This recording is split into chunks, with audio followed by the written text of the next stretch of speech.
Hi ಆರಾಮ? ಆರಾಮಪ್ಪ ನೀನು? ನಾನು ಆರಾಮಪ್ಪ. ಏನ್ ನೀನ್ ಇಲ್ಲಿ?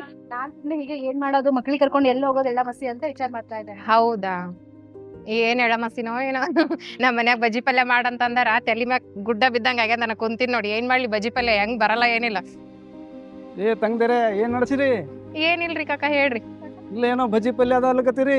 ನಮ್ಮ ಮನ್ಯಾಗ ಅಂದಾರ್ರಿ ಮೊನ್ನೆ ಎಳಮಸಿ, ಈಗ ನಾಳೆಗೆ ಎಳಮಸಿ ಅದಲ್ರಿ, ಅದಕ್ಕ ಬಜ್ಜಿ ಪಲ್ಯ ಕಡುಬ ಮಾಡಂತಂದಾರ್ರಿ. ಅದ್ ಹೆಂಗ್ ಮಾಡ್ಬೇಕ್ ನಮಗ್ ಬರಲಾಗ್ಯದ. ತಲಿ ಮ್ಯಾಗ ಗುಡ್ಡ ಬಿದ್ದಂಗ ಯಾಕೆ ಆಗ್ಯದ್ರಿ. ಟೆನ್ಷನ್ ತೊಂದ್ರಿ? ಕಲಬುರಗಿ ಸಂಘದ ಉತ್ಪಾದಕರ ಸಂಘದವರು ಕಲಬುರಗಿ ಎಳ್ಳಾಮಸಿ ಬುತ್ತಿ ಅಂತ ಹೇಳಿ ಮಾಡ್ಯಾರ. ಹಾ ರೀ, ಎರಡೆರಡು ಆಫರ್ ಕೊಟ್ರ. ಒಂದು ಮಿನಿ ಬುತ್ತಿ ಅಂತ ಹೇಳಿ, ಇನ್ನೊಂದು ಕಾಂಬೋ ಆಫರ್ ಅಂತ ಹೇಳಿ ಕೊಟ್ರ. ಹಾ ರೀ. ಮಿನಿ ಬುತ್ತಿ ಮಾಡಿದ್ರ 249 ರೂಪಾಯಿ, ಕಾಂಬೋ ಹೌದಾ? ಆಫರ್ ಅಂದ್ರ 549 ರೂಪಾಯಿ. ಹಾ. ನೀವು ಎಲ್ಲಿ ಇರ್ತೀರಿ, ನೀವು ಯಾವ ಜಾಗ ಹೇಳ್ತೀರಿ ಅಲ್ಲಿಗೆ ತಂದು ಕೊಡ್ತಾರ ಅವರು. Okay. ಬುಕ್ ಮಾಡಕ್ಕೆಸಂದ್ರ ನೀವು ಆರಾಮಾಗಿ ಎಂಜಾಯ್ ಮಾಡ್ರಿ. ಹೆಂಗ್ರಿ ಬುಕ್ ಮಾಡೋದು? ವೆಬ್ಸೈಟ್ ಅದ, ವೆಬ್ಸೈಟ್ಗೆ ಹೋಗ್ರಿ. ಅವ್ನ QR ಕೋಡ್ ಅದ, QR ಕೋಡ್ ಸ್ಕ್ಯಾನ್ ಮಾಡ್ರಿ, ಬುಕ್ ಮಾಡ್ರಿ. ಓಕೆ, ಅದು ಹೋಮ್ ಡೆಲಿವರಿ ಅದ ರೀ? ಹೋಮ್ ಡೆಲಿವರಿ ಅದ. ನೀವು ಎಲ್ಲಿ ಇರ್ತೀರಿ ಅಲ್ಲಿಗೆ ತಂದು ಕೊಡ್ತಾರ ಅವ್ರು ನಿಮ್ಗೆ. ಓಕೆ, ಥ್ಯಾಂಕ್ ಯು ರೀ. ಒಂದ್ ದೊಡ್ಡ ಪ್ರಾಬ್ಲಮ್ ಇತ್ತು, ಸೊಲ್ಯೂಷನ್ ಮಾಡ್ಕೊಟ್ರಿ. Thank you so much. ಆಯ್ತು.